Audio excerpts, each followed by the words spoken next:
Hello प्यारे बच्चों, नमस्कार। आपका बहुत बहुत स्वागत आपके अपने यूट्यूब चैनल एग्जाम यात्री पर। थंबनेल से आपको पता लग ही गया होगा कि मैं क्यों इस वीडियो में हूं और क्या मैं इसमें बताने आया हूं।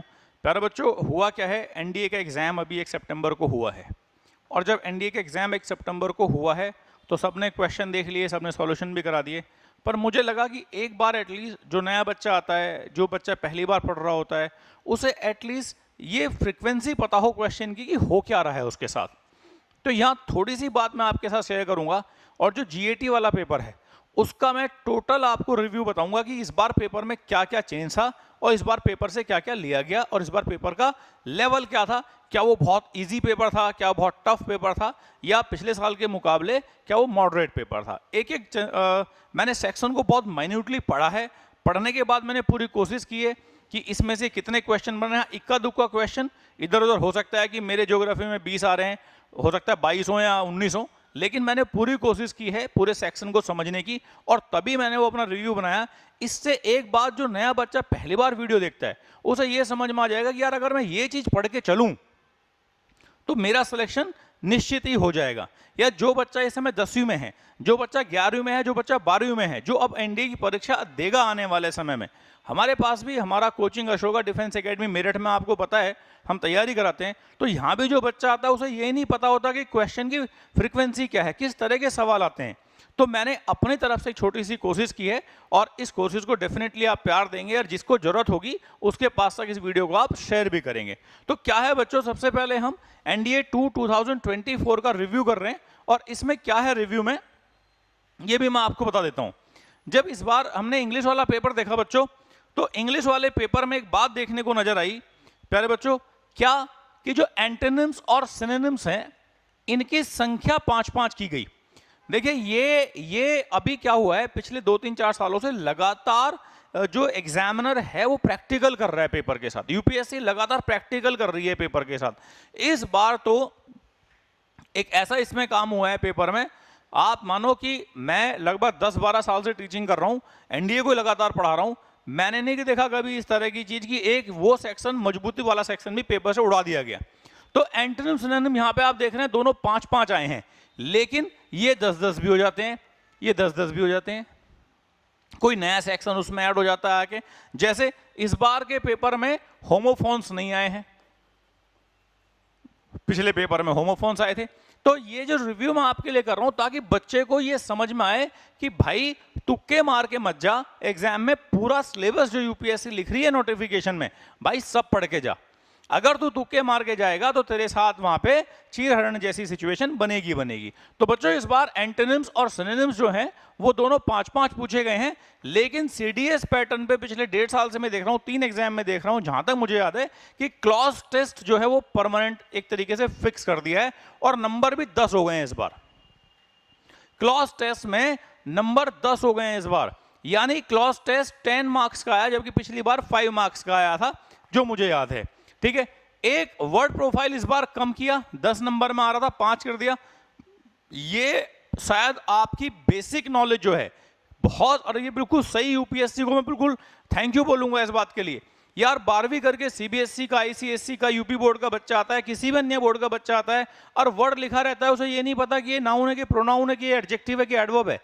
ये तो यार वास्तव में बहुत बड़ी मजाक है। कल आप ऑफिसर बनते हो, ऑफिसर बनने के बाद जब आप रिपोर्ट राइटिंग करते हो, दुनिया भर के काम करते हो और आपको इतनी बेसिक नॉलेज ना हो तो क्या खाक रिपोर्ट बनाओगे आप? तो इस सेक्शन के लिए तो मैं यूपीएससी को कोटि धन्यवाद करता हूं कि वर्ड प्रोफाइल जैसा सेक्शन बना के बहुत अच्छा काम किया है। सेंटेंस रीअरेंजमेंट 5 आए हैं इस बार और इडियम फ्रेजेस 5 हैं इस बार। सेंटेंस कंप्लीशन का तरीका बदला है इस बार। सेंटेंस कंप्लीशन पहले फ्लॉप्स के तरीके से आते थे बच्चों, लेकिन इस बार एक सेंटेंस देके एक उसका आधा सेंटेंस दे दिया और आधे में से फिर आधा पूछ लिया। तो इस बार जो एनडीए में इंग्लिश पूछा गया है, मेरे हिसाब से अगर मैं कहूं कि आप मेरा परसेप्शन जानेंगे तो मैं कहूंगा कि पेपर मॉडरेट था, क्योंकि हमें उस बच्चे के हिसाब से नहीं बताना जो 1-1.25 साल से तैयारी कर रहा है, जो अभी केवल मई में जिसने बैच में एडमिशन लिया और उसको सितंबर में पेपर देना पड़ा, 4 महीने में उसे पेपर करना पड़ा। तो मेरे हिसाब से ये पेपर इंग्लिश वाला सेक्शन मॉडरेट सेक्शन आया है। क्या नहीं आया, सबसे बड़ी शॉकिंग चीज क्या रही, क्या नहीं आई, स्पोर्टिंग एरर नहीं आया। स्पोर्टिंग एरर नहीं आया। भाई मैं आपको ऑनेस्टली बता रहा हूं, बहुत ऑनेस्टली बता रहा हूं मैं आपको कि स्पोर्टिंग एरर 10 कभी 5 वरना 10 तो आते ही आते थे, और उसमें बच्चे को बहुत फायदा भी होता था। देखिए वोकैबुलरी में बच्चा बहुत मेहनत कर लेता है फिर भी बात नहीं बन पाती, कुछ ना कुछ लेकिन स्पोर्टिंग एरर्स में बच्चे के साथ ये होता था कि वो ग्रामर अच्छे से कर लेता था तो उसको 10 में से 7 8 उसके बहुत अच्छे हो जाते थे। तो कहीं ना कहीं मैं कहूंगा कि ये बच्चे के लिए उसको हटा के थोड़े से पेपर को मुश्किल किया गया है। ठीक है प्यारे बच्चों, लेकिन यूपीएससी को प्रिडिक्ट करने की कोशिश ना करें। यूपीएससी में यू जो है ना वो यूनियन नहीं है भाई, वो मेरे हिसाब से अनप्रिडिक्टेबल सर्विस कमीशन है, अनप्रिडिक्टेबल पब्लिक सर्विस कमीशन है। क्योंकि आप हम लोग या जो भी टीचर लोग इस तरह के तुक्के मारते हैं, है ना भाई, नहीं मारने चाहिए तुक्के। मेरे हिसाब से बच्चे को एग्जैक्ट बता के चलो कि भाई पूरा सिलेबस पढ़ के चल, किसी को नहीं पता भाई क्या आएगा पेपर में। मैं सही बता रहा हूं आपको, किसी को नहीं पता पेपर में क्या आएगा। चलिए उसके बाद जो रिव्यू है वो एक बार मैं आपको जीएस का बता देता हूं, है ना। जनरल स्टडीज में क्या क्या पूछा गया है। एज यूजुअल ये संख्या आप देख रहे हो, ये संख्या लगभग 50 है अभी भी, और यूपीएससी के नोटिफिकेशन में एनडीए का आप नोटिफिकेशन देख लो, उसमें भी संख्या 50 ही है। लगभग 50 सवाल जो हैं इस बार फिजिक्स, केमिस्ट्री और बायोलॉजी के। हाँ केमिस्ट्री की संख्या लगभग बढ़ाई गई, लेकिन यही एवरेज चलता रहता, ये अपना इससे पीछे नहीं हटे हैं।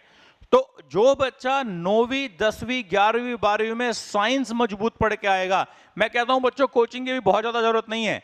अगर आपने साइंस अच्छे से पढ़ा है तो बच्चों आपका 12वीं करते करते भी एनडीए का रिटर्न हो सकता है।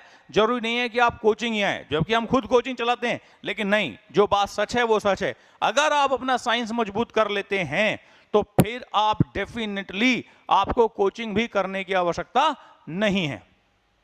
उसके बाद ये सब्जेक्ट तो अल्टीमेट, इसका तो कोई तोड़ ही नहीं है, ये तो लगातार अपना 20-25 में चल रहा है। हाँ इस बार क्वेश्चन कैसे थे, इस बार जीएटी का पेपर, जिसमें जीएस की पेपर की मैं स्पेशली बात कहूं, इस बार जीएस का पेपर मुझे आसान लगा, इस बार बहुत मुझे पेपर इजी लगा। 3 से 4 सवाल तो केवल रिवर्स से पूछे गए जो बिल्कुल सीधे सीधे बहुत सिंपल सवाल हैं, है ना। और ज्योग्राफी इस बार मुझे आसान लगी।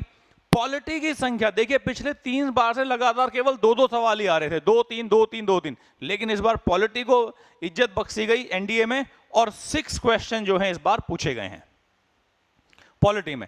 जो योजनाओं का पेपर होता है इकोनॉमिक्स, ये पंचवर्षीय योजना, 2 सवाल हैं शायद 2 या 3, या जो भी इकोनॉमिक्स बेस योजना है वो भी मैंने इसी सेक्शन में रखी हैं, है ना। तो इकोनॉमिक्स के लगभग, क्योंकि स्कीम्स जो हैं वो इकोनॉमिक्स का ही टॉपिक होता है, तो इसलिए लगभग 6 सवाल जो हैं वो इकोनॉमिक्स के पूछे गए हैं बच्चों। ये इसलिए मैं आपको बता रहा हूं कि हाइप जो बना देते हैं ना कि ये तो ऐसे भाई पेपर को लेके बैठो। एक एक सवाल को मैंने खुद स्टडी किया, मेरे पास कॉपी होती तो मैं आपको जरूर दिखाता, या पवन सर अगर बाद में आपको भेज देंगे जो मैंने बनाया है, उस कॉपी में मैंने खुद एक एक सवाल बैठ के मार्क करा है कि भाई कौन सा सवाल कैसे पूछा गया है। उसके बाद एंशिएंट हिस्ट्री इस बार डाउन गई, केवल एक सवाल पूछा गया है एंशिएंट हिस्ट्री से, केवल एक क्वेश्चन एंशिएंट हिस्ट्री से आया है। मेडिवल से 2 क्वेश्चन पूछे गए हैं, और जहां तक मुझे लगता है विजयनगर एम्पायर से सवाल पूछे गए हैं। ये तो मैं हमेशा कहता हूं बच्चों को कि भाई विजयनगर एम्पायर तो रट के घोल के, जैसे एंशिएंट हिस्ट्री में संगम एज और मेडिवल में विजयनगर एम्पायर भाई, और गांधी युग मॉडर्न में, इसको तो छोड़ो ही मत।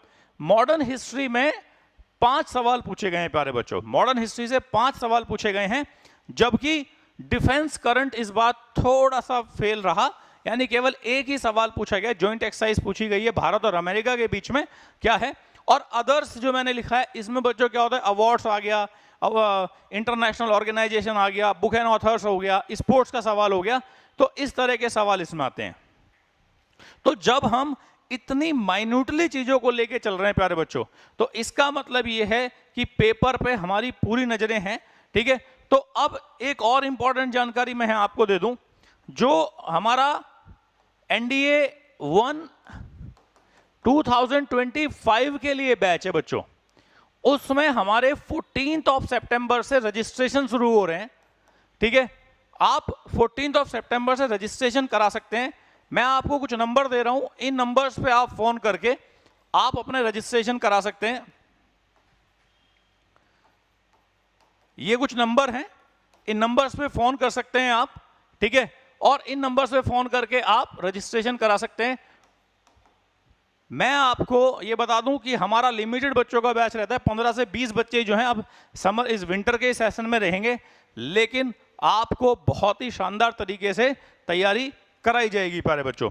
तो इस तरीके से यही होता है असली टीचिंग की आप एक एक सवाल पे निगाह रखें कि क्या एग्जामिनर पूछ रहा है और क्या एग्जामिनर छोड़ रहा है। जल्दी ही CDS 2024 सेकंड का भी मैं एनालिसिस आपके सामने लेकर आऊंगा और उसमें भी आपको बताऊंगा कि उसमें क्या इस बार टफ और क्या इजी पूछा गया। तो बहुत बहुत धन्यवाद। मुझे पूरी उम्मीद है वीडियो आपको पसंद आया हो, तो वीडियो को शेयर और लाइक जरूर करिएगा। जय हिंद, जय भारत।